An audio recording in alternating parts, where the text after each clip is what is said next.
اللهم صل على سيدنا ونبينا ومولانا محمد وبارك وسلم. بسم الله الرحمن الرحيم. باب قول الله ونضع الموازين القسط ليوم القيامة وأن أعمال بني آدم وقولهم يوزن. یہ امام بخاری علیہ رحمہ کی کتاب صحیح البخاری کا آخری باب ہے.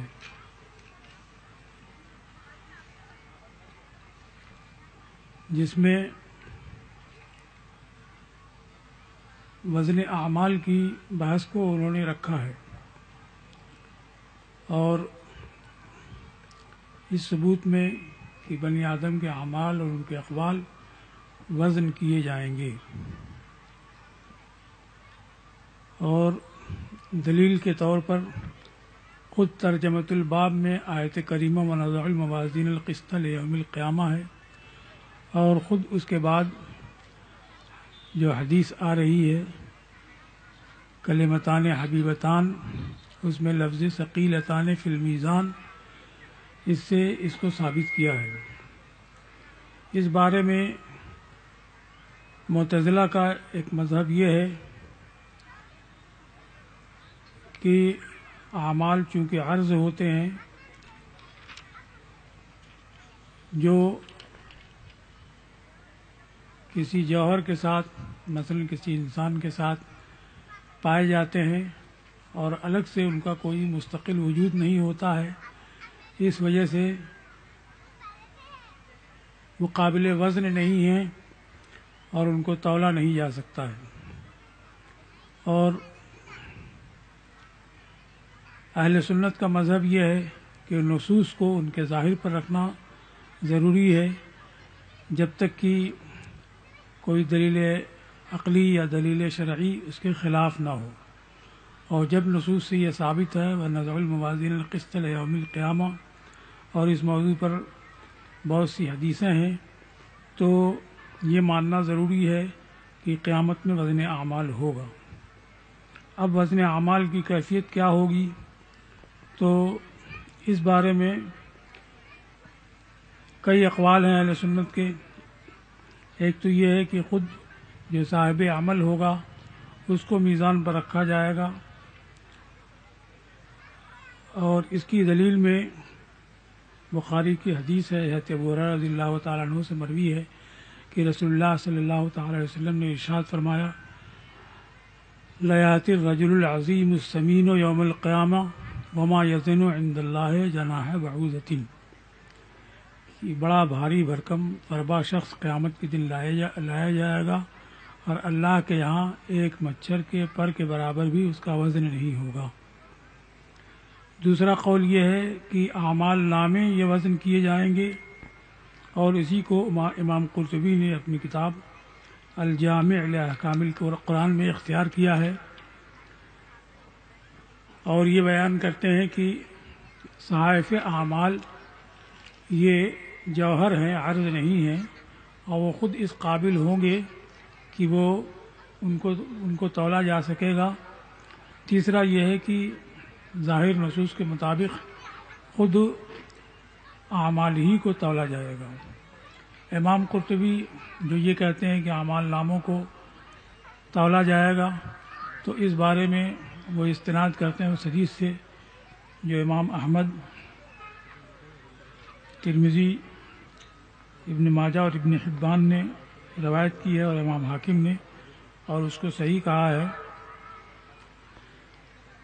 کہ رسول اللہ صلی اللہ تعالی وسلم کا ارشاد ہے. حضرت عبداللہ ابن عامر ابن عاص رضی اللہ تعالیٰ عنہما سے روایت ہے کہ قیامت کے دن ایک شخص کو پکارا جائے گا، اور اس کے سامنے 99 دفتر پھیلائے جائیں گے جو اس کے گناہوں کے ہوں گے. رب تبارک و تعالی اس سے ارشاد فرمایا گیا کہ اتنکروا من ھذا شیئا ظلمک کتبتی الحافظون، کیا تم کو اس میں سے کسی چیز سے انکار ہے کیا تمہارے اوپر میرے لکھنے والے فرشتوں نے ظلم کیا ہے؟ وہ عرض کرے گا لا یا رب، پھر رب تبارک و تعالیٰ ارشاد فرمائے گا الکا حسنۃ او لکا عذر، کیا تیری کوئی نیکی باقی ہے یا تجھے کچھ عذر ہے؟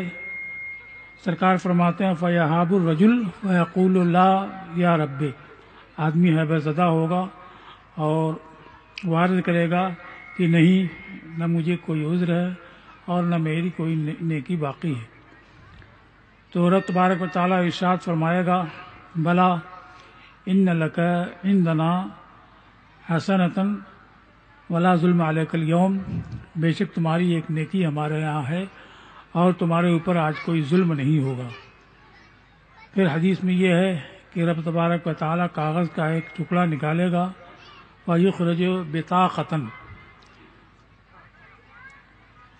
مکتوب فیہا اشہد ان لا الہ الا اللہ واشہد ان محمدا عبدہ ورسولہ، اس کاغذ کے ٹکڑے میں لکھا ہوا ہوگا کہ میں گواہی دیتا ہوں کہ اللہ کے سوا کوئی معبود نہیں اور محمد صلی اللہ تعالی علیہ وسلم اس کے بندے اور رسول ہیں۔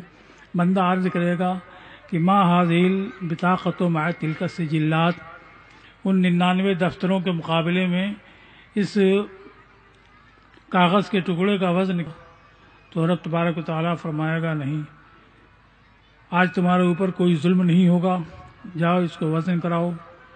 فَتُوضَعُ الْبِطَاقَةُ فِي كَفَّةٍ وَالسِّجِلَّاتُ فِي كَفَّةٍ فَتَرْجَعُ الْحَسَنَاتُ عَلَى السَّيِّئَاتِ وَلَا يَسْخُلُ مَعَ اسْمِ اللَّهِ شَيْءٌ، ایک پلے پر اس ٹکڑے کو رکھا جائے گا اور ایک پلے پر ان 99 دفتروں کو رکھا جائے گا، تو اس کی نیکیاں اس کی برائیوں پر غالب آ جائیں گی اور وہ شخص کامیاب ہوگا اور اس کے لیے نجات کا حکم ہو جائے گا۔ اور اللہ کے نام کے ساتھ کوئی بھی چیز غالب نہیں ہو سکتی ہے۔ تو اس حدیث پاک سے وہ استناد کرتے ہیں کہ خود اعمال ناموں کو وزن کیا جائے گا، لیکن علامہ ابن حجر عسقلانی اور دیگر حضرات نے اسی بات کو ترجیح دی ہے کہ اس کے علاوہ حدیثیں موجود ہیں جن سے یہ ثابت ہوتا ہے کہ خود عملوں کو تولا جائے گا۔ اس بارے میں ترمذی، ابو داؤد، ابن ماجہ کی حدیث حضرت ابو الدرداء رضی اللہ تعالیٰ عنہ سے مروی ہے۔ سرکار ارشاد فرماتے ہیں ما یوضع فی المیزان اثقل من خلق حسن، کہ میزان میں عمدہ اخلاق سے زیادہ وزنی کوئی چیز نہیں رکھی جائے گی۔ اس سے معلوم یہ ہوا کہ خود اخلاق حسنہ یہی میزان میں رکھے جائیں گے اور ان کو وزن کیا جائے گا۔ اس کے علاوہ خیثمہ نے اپنے فوائد میں حضرت جابر رضی اللہ تعالیٰ عنہ سے حدیث روایت کی ہے۔ سرکار ارشاد فرماتے ہیں توضع الموازین یوم فتوزن الحسنات والسیئات، میزان قیامت کے دن فتوزن الحسنات والسیئات کی حسنات و سیئات، نیکیاں برائیاں کہ وہ تمام عیوب سے برا۔ حدیث مروی ہے کہ انسان اگر دن میں ایک مرتبہ یہ پڑھے سبحان اللہ وبحمدہ، سبحان اللہ وبحمدہ، صرف اتنی کلمہ اگر کوئی شخص 100 بار پڑھتا ہے تو حطت عنہ خطایاہ ولو کانت مثل زبد البحر، تو اس سے اس کی خطائیں ساقط کر دی جائیں گی، اٹھا دی جائیں گی، اگرچہ وہ سمندر کے جھاگ کے برابر ہوں۔ تو صرف ایک کلمے کی سبحان اللہ وبحمدہ کی یہ فضیلت ہے، اور یہاں 2 کلمے جمع ہو رہے ہیں سبحان اللہ وبحمدہ کے ساتھ سبحان اللہ العظیم بھی ہے۔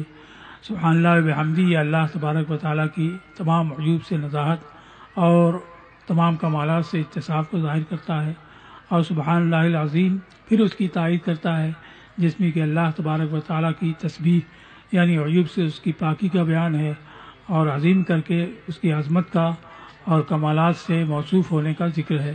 اس وجہ سے یہ تو کلمے اللہ کے نزدیک زیادہ محبوب ہیں اور یہ میزان میں بھاری ہوں گے، خود یہ میزان پہ رکھے جائیں گے اور اعمال میں یہ میزان میں بھاری ہوں گے، ثقیل ہوں گے۔ اس سے یہ معلوم ہوا کہ قیامت کے دن جو وزن اعمال سے متعلق آیات اور حدیث ہیں وہ اسی بات کو ظاہر کرنے والی ہیں کہ خود اعمال ہی کا وزن کیا جائے گا اور یہ اس قابل ہوں گے کہ ان کا وزن کیا جائے. یہ آیت کریمہ سے اور حدیث پاک سے ثابت ہوتا ہے. آخر دعوانا ان الحمدللہ رب العالمین. دعا کر لی جائے. اللہم صلی علی سیدنا و نبینا و مولانا محمد مبارک وسلم صلاۃ و سلام علیک یا رسول اللہ. یا اللہ جو بخاری شریف کا درس ہوا ابھی اور پہلے ہوتا رہا ہے ان سب کا قبول فرما. پڑھنے والوں کو اجر عطا فرما. ان کے علم میں فضل میں وسعت اور برکت نصیب فرما. ان کو اور ہم سب کو عمل صالح کی توفیق عطا فرما. ہم سب کو دنیا آخرت کی سعادتوں سے فرما. تمام مسلمانان عالم پہ رحم فرما، فضل فرما، کرم فرما. جو آفتیں بلائیں مصیبتیں آ رہی ہیں ان سب کو دفع فرما. جو بیمار ان کو شفاء کامل عاجل عطا فرما. جو مقروض ہیں ان کو بارقل سے سبکدوش فرما. جو کسی طریقے کی پریشانی مصیبت میں گرفتار ہیں یا اللہ ان کو ان کی پریشانی اور مصیبت سے نجات عطا فرما. جو لوگ بھی حاضر ہیں اور جائز اور نیک مرادیں رکھتے ہیں یا اللہ تو علیم خبیر ہے، سب کی جائز اور نیک مرادیں پوری فرما. سب کو صحت و عافیت کے ساتھ رکھ. ہم سب کو دارین کی ساعتوں سے مالا مال فرما.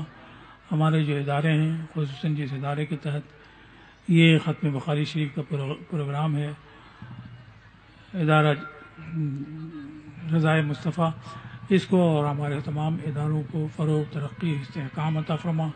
ان کی تمام خامیوں کو دور فرما اور ان کے لیے پردے غیب سے قوت اور استحکام کے اسباب مہیا فرما. اور جو سنگ بنیاد رکھا جانے والا ہے اس کو بابرکت فرما اور ادارے کی تعمیر و ترقی کے لیے اسباب مہیا فرما. تمام اہل سنت پر رحم فرما، فضل فرما، کرم فرما. ان کے اندر اتفاق اور اتحاد پیدا فرما. سب کو دعوت حق اور کلمہ حق بلند کرنے کی اور دین حق کو پھیلانے، وسعت دینے اور اعمال صالحہ کو رائج کرنے کی توفیق عطا فرما. اللہم ربنا آتنا فی الدنیا حسنۃ وفی الآخرۃ حسنۃ وقنا عذاب النار. اللہم اعز الاسلام والمسلمین. اللہم انصر الاسلام والمسلمین. اللہم اید الاسلام والمسلمین واخذل الکفرۃ والمبتدعۃ والمشرکین. اللہم ربنا تقبل منا انک انت السمیع العلیم وتب علینا انک انت التواب الرحیم. وصلی اللہ تعالی علی خیر خلقہ سیدنا و مولانا محمد وعلی آلہ وصحبہ اجمعین برحمتک یا ارحم الراحمین.